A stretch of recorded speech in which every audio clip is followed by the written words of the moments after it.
అందరికీ నమస్కారం. Welcome to our channel. రోజువారీగా ఏ పని చేయాలన్నా ఎన్నో రకాలుగా ఆలోచిస్తూ ఉంటాము. శుభం జరుగుతుందా, ఏది జరిగితే శుభం జరుగుతుంది, ఏది చేస్తే అశుభం జరుగుతుంది అనేది చాలా చాలా డౌట్స్ ఉంటాయి, కన్ఫ్యూజన్స్ ఉంటాయి. కొన్ని పనులకి శుభం జరిగేలా కూడా కొన్ని ఆలోచనలు, కొన్ని వేస్ కూడా ఉంటాయి. ఈ దారిలో వెళ్ళాలి, ఇలా చేస్తే ఇలా మంచి జరుగుతుంది అని. సో రోజువారీ చేసే పనుల్లో కూడా శుభం అశుభం లాంటివి కూడా చాలా ఉంటాయి. సో ఇలాంటి వాటి గురించి మనం మాట్లాడదాం ఇవాళ. సో మనతో పాటు ఉన్నారు కేఎస్ఆర్ గారు. గురుగారు నమస్తే. గురుగారు, పుట్టుమచ్చలు ఎక్కడ ఉంటే ఐశ్వర్యం కలుగుతుంది, ఎక్కడ ఉంటే దరిద్రం కలుగుతుంది? అయితే అసలు పుట్టుమచ్చ ఎక్కడుంటే అవసరం అనేది పక్కన పెడితే, ఎక్కడుంటే శుభ ఫలితాలు కలుగుతాయి, ఎక్కడుంటే అశుభ ఫలితాలు కలుగుతాయి అనేది. ఎందుకంటే ప్రతి ఒక్క పుట్టుమచ్చ అనేది కూడా పూర్తిగా అన్ని పుట్టుమచ్చలు సంపదలకే నిలయం అయి ఉండాలని లేదు.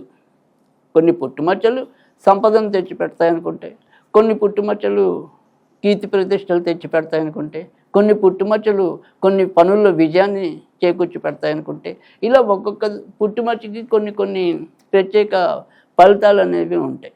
తర్వాత రెండోది వచ్చేప్పటికి ఏంటంటే, ఈ పుట్టుమచ్చలు అసలు విశ్వసించచ్చా, ఎంతవరకు నమ్మచ్చు అంటే కనుక, ఇప్పుడు ఒక జ్యోతిష్ శాస్త్రం లాగా ఈ పుట్టుమచ్చలు అనేది 100కి 100% యాక్యురసీ అనేది చెప్పలేం. అంటే ఒక పుట్టుమచ్చ 50 మందికి అదే రైట్ అవ్వచ్చు, కానీ 50 మందికి ఒక్కోసారి అది యథార్థం కాకపోవచ్చు. కానీ అయినప్పటికీ కూడా ఈ పుట్టుమచ్చల్ని కానీ ఏదైనా సరే కళలు కానీ ఏటినైనా సరే కొన్ని మనం నమ్మటం అనేది, అంటే బల్లి పాటితే కూడా చాలామంది భయపడిపోతుంటారు. అమ్మ బల్లి ఇక్కడ పడింది, అక్కడ పడింది, ఇప్పుడు నాకేమవుతుందో అని చెప్పి భయపడే వాళ్ళు కూడా ఉంటారు. కానీ ఇక్కడ ఈ భయాలన్నింటినీ కూడా మనం పూర్తిగా వ్యతిరేకం అని అనలేం, కానీ కొంతమందికి విషయంలోనే ఒక్కొక్కసారి జరిగే పరిస్థితి అయితే ఉంటుంది. మామూలుగా పుట్టుమచ్చలు అనగానే 4 పైన ముట్టుమచ్చలు ఉంటే, ఆ పుట్టుమచ్చలు ఉన్న వాళ్ళు ఏదైనా మాట్లాడితే అది యథార్థం అయిపోతుంది అని చెప్పి కూడా చాలా నమ్మకంగా నమ్ముతారు చాలా మంది కూడా. మొహం పైన కూడా కొంతమందికి చాలా పుట్టుమచ్చలతో కూడా ఉన్న వాళ్ళు కూడా చాలా ఉంటారు. అలాంటి వాళ్ళకి అదృష్టం ఎక్కువ ఉంటుంది అని అంటుంటారు. మరి అంటే ఇక్కడ మళ్ళీ పుట్టుమచ్చల్లో కూడా మీకు రంగులు ఉన్నాయి. ఆ రంగులు బట్టి కూడా మన యొక్క అదృష్టాలు మారటం అనేది ఉంటుంది. సో ఎక్కువ మంది విషయాల్లో అయితే కనుక నల్ల పుట్టుమచ్చలు అనేది ఉంటాయి. అయితే నల్ల పుట్టుమచ్చలు అనేది పరిపూర్ణంగా అదృష్టానికి చిహ్నంగా చెప్పలేదు. సో ఎక్కువ అదృష్టాన్ని తెచ్చిపెట్టేవి అయితే కనుక ఎరుపు రంగు పుట్టుమచ్చలు ఉంటాయి, అవి అరుదుగా ఉంటాయి. ఇంకా తెల్ల పుట్టుమచ్చలు అనేది ఇంకా అరుదుగా ఉండటం అనేది ఉంటుంది. సో ఎక్కువ మంది విషయాల్లో అయితే కనుక గోధుమ రంగువి లేదా నల్ల రంగువి ఎక్కువ ఉంటాయి. అయితే దీంట్లో అత్యధిక శ్రేష్టమైనవి తెల్ల పుట్టుమచ్చలు, తర్వాత వచ్చేప్పటికి ఎర్ర పుట్టుమచ్చలు, ఆ తర్వాత వచ్చేప్పటికి గోధుమ రంగు పుట్టుమచ్చలు.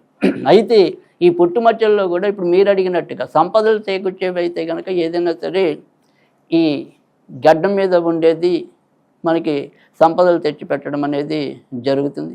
తర్వాత తొడల మీద ఉండేవి కూడా మనకి సంపద చేసి పెట్టడం అనేది ఉంటుంది. తర్వాత వెన్ను మీద పుట్టుమచ్చ కూడా మనకి కీర్తి ప్రతిష్టలు, తర్వాత నాయకత్వాలని ఇవ్వటం, తర్వాత సంపదలు ఇవ్వటం కూడా జరుగుతుంది. అయితే ఇందులో ఈ పుట్టుమచ్చల్లో మనకి శాస్త్రం ఏం చెప్తుందంటే కనుక, శుభాన్ని ఇచ్చే పుట్టుమచ్చలు మగవాళ్ళకి కుడివైపు ఉండాలి, ఆడవాళ్ళకి ఎడం వైపు ఉండాలి. అంటే ఉదాహరణకి నేను కుడి భుజం మీద సంపద అన్నాను అనుకోండి, అది ఆడవాళ్ళకి ఎడం భుజం అయితే సంపద, మగవాళ్ళకి మాత్రమే కుడి భుజం మీద సంపద. కనుక ఈ ఏదైతే మనం శుభ ఫలితాలు అంటామో ఆ శుభ ఫలితాలు ఇచ్చే పుట్టుమచ్చలు అందరూ, అంటే ఇప్పుడు ఎడం పుట్టుమచ్చ మీద ఉంటే కనుక అధిక ధనం వ్యయం అన్నాను అనుకోండి, కానీ అదే ఆడవాళ్ళకు ఉంటే మంచిదే, ధనం పొదిపోతుంది. కనుక ఆడవాళ్ళ విషయంలో ఎడం వైపు తీసుకోవాలి మంచివి, మగవాళ్ళు కుడివైపు తీసుకోవాలి. సో ఇప్పుడు నేను ఈ గడ్డం మీద ఇటు మంచిదన్న కుడివైపు, ఇది మగవాడికి మంచిది, ఆడవాళ్ళకి అయితే ఇటు ఉంటే మంచిది. అంటే కొన్ని పుట్టుమచ్చలు మీరు అన్నట్టు ఇప్పుడు పులిపిరి పుట్టుమచ్చ రెండు ఒకటే అంటారా? పులిపిరి కాయలు అనేది మనకు అనారోగ్య రీత్యా వస్తూ ఉంటాయి.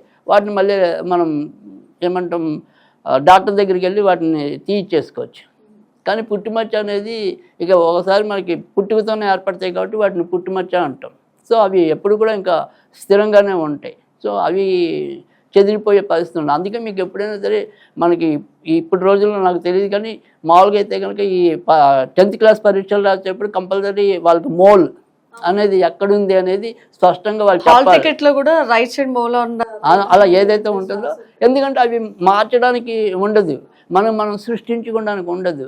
సో అందుకని వాటిని ప్రామాణికంగా తీసుకోవటం అనేది కూడా జరిగేది.